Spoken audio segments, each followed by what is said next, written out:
All right, the Zhiyun Crane.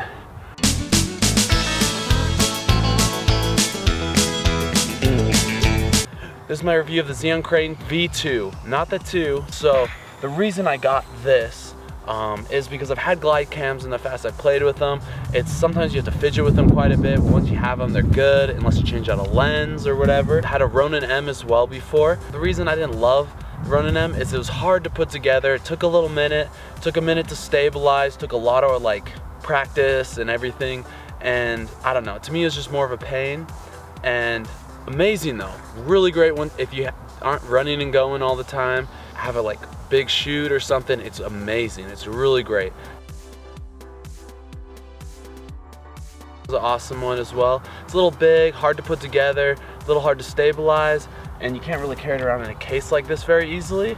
It's a little heavy, that's why I like this. It's a little lighter, easier to move around, and I feel like I get some great stability and I can get those lower angles.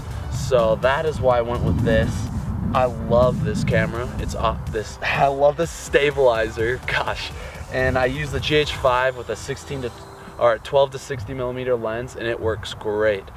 With the in-camera stabilization and lens stabilization, plus the stabilizer, I mean, it's perfect. I mean, you just have some great footage. And I'll show you guys some of that.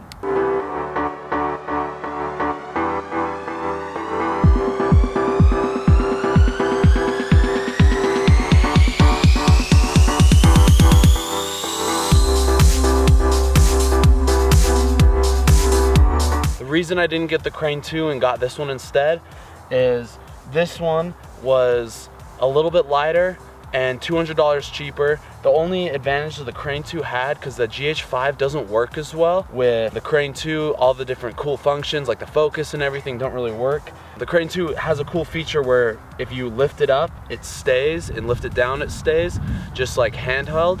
So it's a little bit stronger, it can hold more weight. So if you have a heavier camera, or if you want more functionality, because the problem is with this, you'll kind of see if I angle this down too hard, it puts a lot of strain in right there. Motor kind of gives out. It's a little easier to get together. You can see I stabilized and got it all set up pretty quick. This is Zhiyun. I'll show you right now, live, how easy it is pretty much to open up and get assembled. And so here we go, and we're running out of daylight, so we gotta do this sucker quick. But it's pretty simple.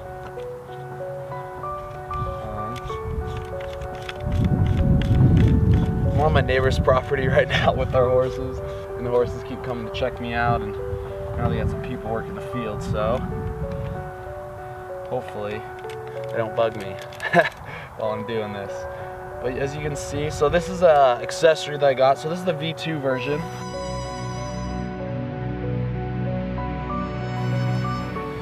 So one thing I like about the GH5 is the GH5, you don't have to worry as much about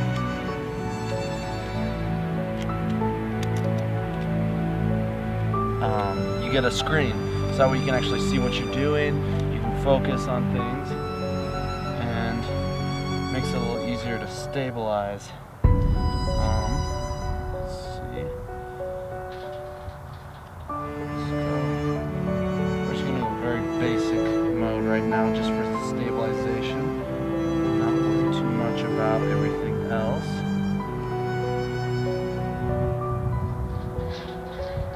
So this is my GH5, and I have a 12 to 60 millimeter lens on it. Stabilized already, and turn it on. You just hold it, give it a little click, just like that. Just like that, we are in business. And another real reason I really like this is, let's see if I could do it without, nope, there we go. So it's kind of hard when you got the screen on, but you just throw it under like that, and then you can pull the screen back out and kind of get a good view. So that way if you want to film low, you can get really low. And so this is why I like it. You can't really get as low with the Ronin-M. It's a little more difficult.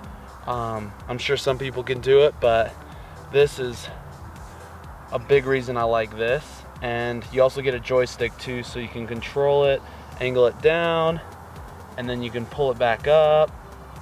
And so it's really good. And I left the lens cap on, so I'm not filming anything right now, but if I were, might need to rebalance it. But you see how fast that took. It wasn't very long at all. I'll put a timer on it so you can see exactly how long it takes.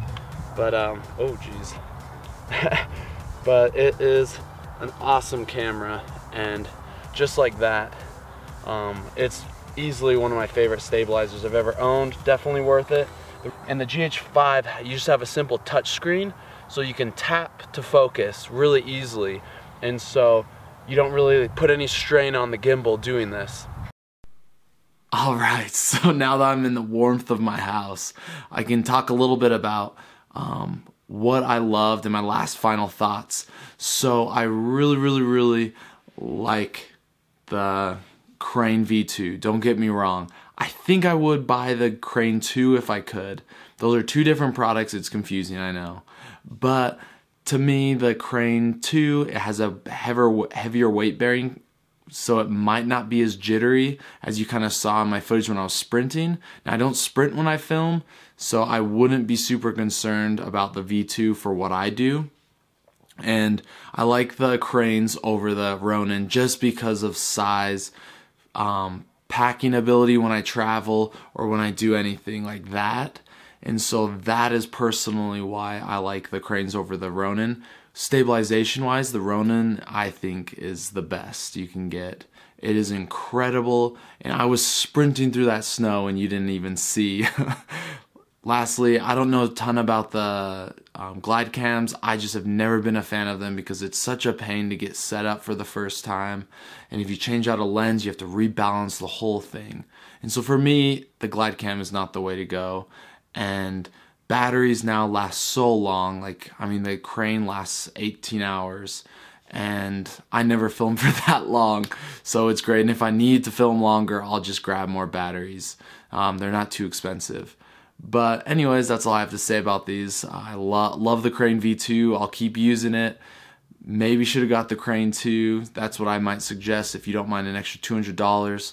And anyways, subscribe. Smash that subscribe button if you haven't. And anyways, that's all I gotta say. Comment in the below if you want to hear or see anything else from me. Anyways, peace.